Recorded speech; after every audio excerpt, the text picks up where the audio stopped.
The Sandringham line.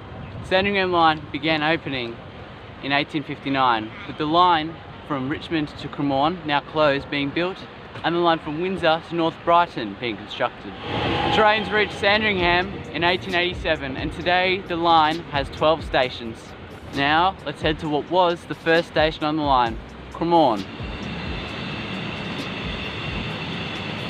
Prahran station opened in December of 1859 and served the Prahran Gardens. Unfortunately, the gardens were sold off and the last train to stop at the station was on the 23rd of November 1863. Can I just say, this spot is very good for train spotting if you ever want to come up to Balmain Street in South Yarra.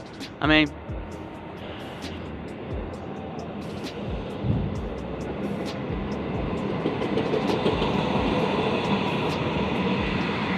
the trains are right there. I'll be making a video on this station and many more very shortly, but now on to South Yarra.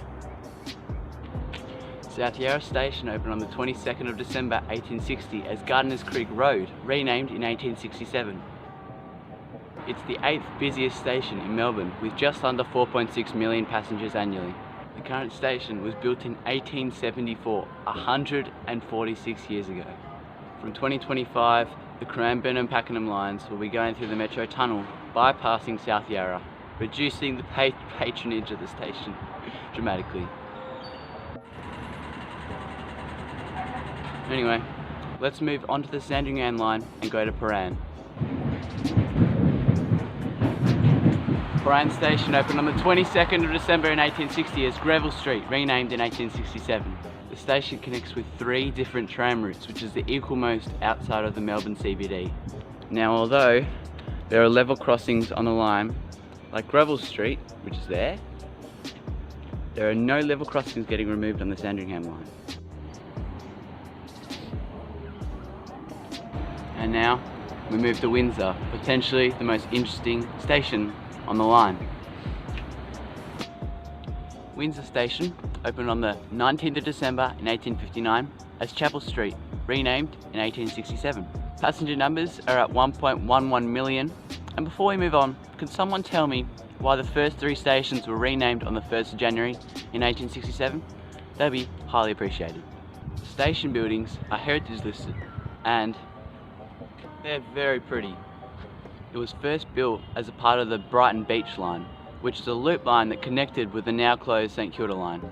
So St Kilda line trains would come into St Kilda and then back out onto the loop line, which is constructed over trestle bridges over Albert Park swamplands, now pristine sporting grounds.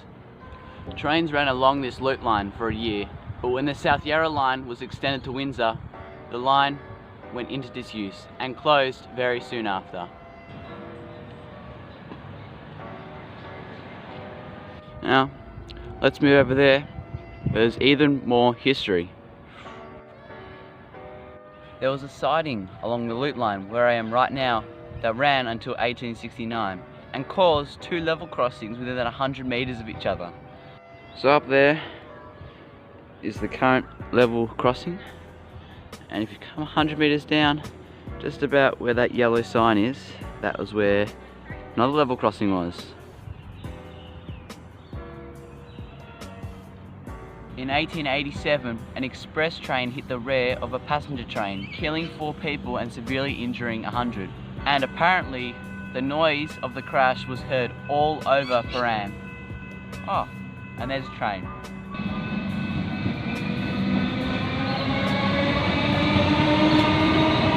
So the old loop line started right there, came along here, looped around, and I'll probably put a map on screen, and went to St Kilda.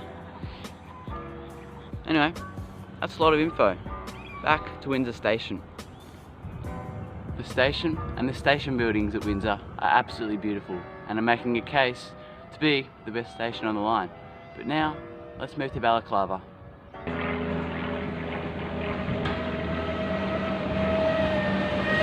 Balaclava Station opened on the 19th of December 1859 and is named after the Battle of Balaclava in the Crimean War, not the face mask that bad people wear.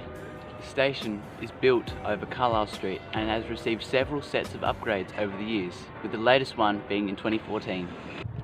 The best thing about this station is buried underneath the platforms in 1996. A couple of men found 2 drums, each containing $200,000.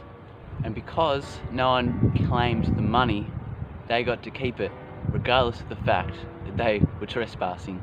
Anyway, let's head back up to Balaclava. Passenger numbers are just under 1.31 million, and the next station is Ripponlea. Ripponlea was opened on the 1st of May in 1912 and has 748,000 annual passengers. The station is named after the adjoining Ripponlea estate. The station buildings are the originals from 1912, are made of weatherboard, and although they look like the station buildings of 50 other stations in Victoria, they're Victorian heritage listed. Now, from one beautiful station to another, we move to Elsternwick.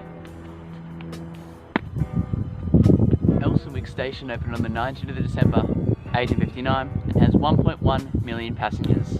It's named after what was the largest property in the district, Elster, which is also German for magpie.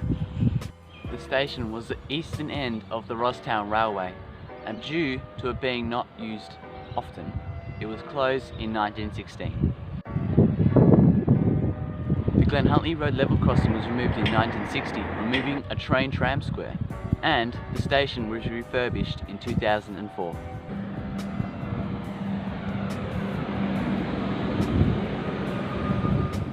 And now it's time to move to Gardenvale. Gardenvale opened on the 10th of December in 1906, has 551,000 annual passengers, and was built completely off the money from the district. Located in a very weird position, crossing over the Nepean Highway and Martin Street, with the Martin Street Bridge being provided in 1928. In 2009, the station buildings were badly damaged by fires, which investigators deemed suspicious. Anyway, they're a weird orange colour, which is unique. Now, we move to the first Brighton station in North Brighton. North Brighton opened on the 19th of September 1859 and has 718,000 annual passengers. It was first named Bay Street, renamed in 1867 to North Brighton, and then in 1908 renamed to Brighton. Finally, back to North Brighton in 1920. The gaps between the platforms at these stations seems very, very narrow, and I'm interested to see if it's the narrowest on the system. And now we move to Middle Brighton. Middle Brighton opened on the 21st of December in 1861 as Church Street, renamed in 1867. It's interesting to note that 2 early morning services start here, with 2 trains at Brighton Beach coming here.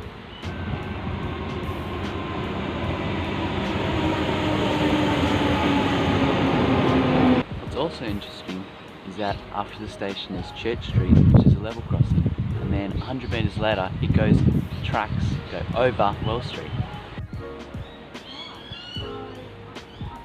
Passenger numbers are at 716,000, and the next station is Brighton Beach. Brighton Beach opened on the 21st of September 1861 as Beach, renamed Brighton Beach in 1867. The station is the closest station to the beach in Melbourne, beating out Aspendale on the Frankston line by approximately 5 metres. It serves the nearby iconic Brighton bathing boxes and is the only station on the Sandringham line to have 3 platforms. The train sidings hold 2 trains overnight, which are used for early morning services that begin at Middle Brighton.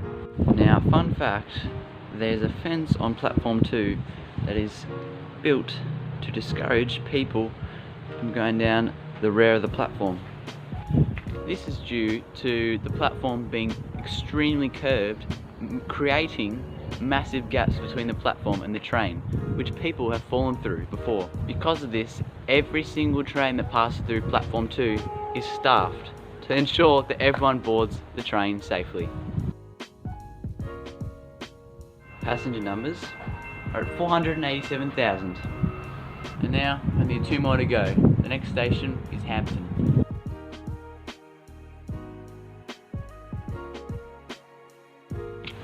Hampton Station opened on the 2nd of September 1887 and was renamed a month later to Retreat, renamed to Hampton in 1889.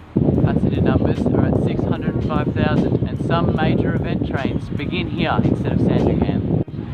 The new street level crossing in between here and Brighton Beach still had hand gates until 2004. Finally, we move to our final station in Sandringham. Sandringham Station opened on the 2nd of September 1887 and has 904,000 annual passengers. The station was upgraded to a premium station in 1995 and the Victorian Railways ran a tram from here to Black Rock until 1956. The stabling units here hold 4 trains and it's the only station on the line with have 1 platform. And there you go, the beautiful historic Sandringham line done. Time for an outro. The Sandringham line is one of the most picturesque and traditional lines in Melbourne and it's very beautiful. Like and subscribe if you did enjoy the video and let me know what video you would like to see next down below. Here's been the Trainman and until next time, goodbye.